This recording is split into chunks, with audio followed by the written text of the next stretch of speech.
Hi everyone, and welcome back to my channel True Crime and Trials, where I discuss true crime and trials. My name's Lindsay and I'm obviously doing more videos on the Durst trial. It is getting closer and closer and closer to ending. I did read yesterday on Twitter that the state have rested, but the defence have put a motion forward for a mistrial, saying that Bob is too poorly, too ill to testify, and it's his right to testify. The judge, they had a doctor on the stand and he said he would take it into consideration. So that's all I know at the moment. But the defence, if the judge goes against the motion, they should start, I think it's Tuesday the defence starts. Once these videos are up, I have another witness, which is Nick Shavin, and that testimony is 7-8 hours long, so it might take me a few days to cover that one. And then I think there might be another couple of witnesses after him, and then the defence, then I'll be on to the defence. So hopefully I will get caught up in time, but who knows. It's just, you know, these video testimonies that are hours and hours and hours, it's just a lot to get through, so bear with me. I'm trying to get caught up, but every time I do, there's 7-8 hours worth of testimony to catch up on. So right, let's get on with this next witness, who is Julie Smith, and she's a writer and publisher and has been since 1980. She also worked as a journalist for about 15 or 16 years. She was very close friends with Susan for about 30 years before she died.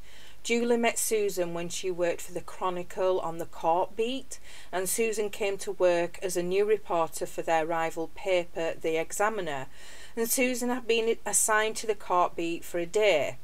Julie says Susan had no idea what to do and was almost in tears, and she asked Julie for help, and then they became close friends. They would talk a lot.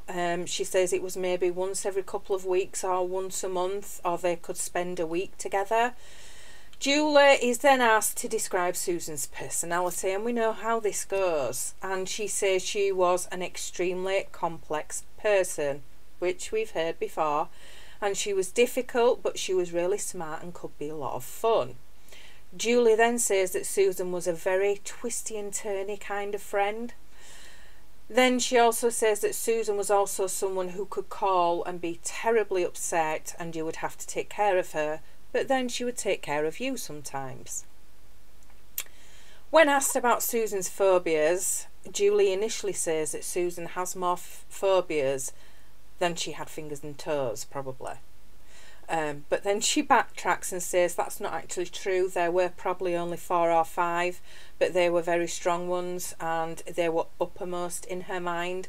She couldn't stand heights, elevators, bridges, and all kinds of things, and of course she was very paranoid. So now we move on to Susan's honesty, and Julie says Susan told stories. She had kind of a casual relationship with the truth. She liked to tell stories that made her sound important, and she definitely liked to show her friends in a good light. Mr. Lewin then asks if Susan would lie to protect a close friend, and Julie says absolutely, I'm pretty sure she did. Julie met Bob several times, and one of those times was at Susan's wedding to Mr. And Susan asked Bobby to drive Julie to the wedding, which he did. When asked about the interaction she had with Bob in the car, she says it was really awkward and stilted. They were alone in the car together, and he absolutely wouldn't talk to her. Julie tried, but he didn't respond. When at the wedding, she saw him interact with other people, so that made her think he was just rude to her, and he couldn't be bothered to talk to her. I think she's probably right about that. Julie found out about Kathy's disappearance well after the fact. Susan told her about it on a trip to New York just before Julie met Bob, and Susan told her that his wife had disappeared. Julie did ask Susan if she thought he had killed her, and Susan said absolutely not. I don't think that. Susan also said, I think they did it, meaning the Durst organisation. Then Susan said to her, Julie, promise me this, you can't ever write about this. Never write about this. Julie never loaned her money, and surprisingly Susan never asked her for money. I think she's the only one that she never asked money from. So at the memorial, Nick Chervin was there and he spoke to Julie. She says he seemed agitated. He asked her if Susan had ever told her that she knew Bob had killed Kathy, which she hadn't, and Nick told her that Susan had told him that.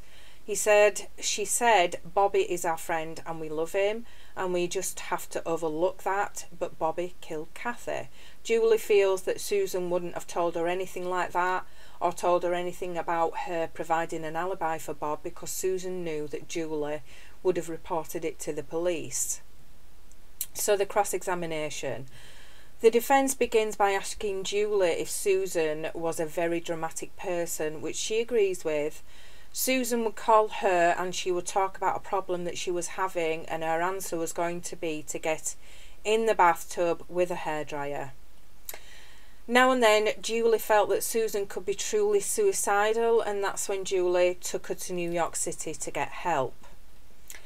The redirect, Julie says that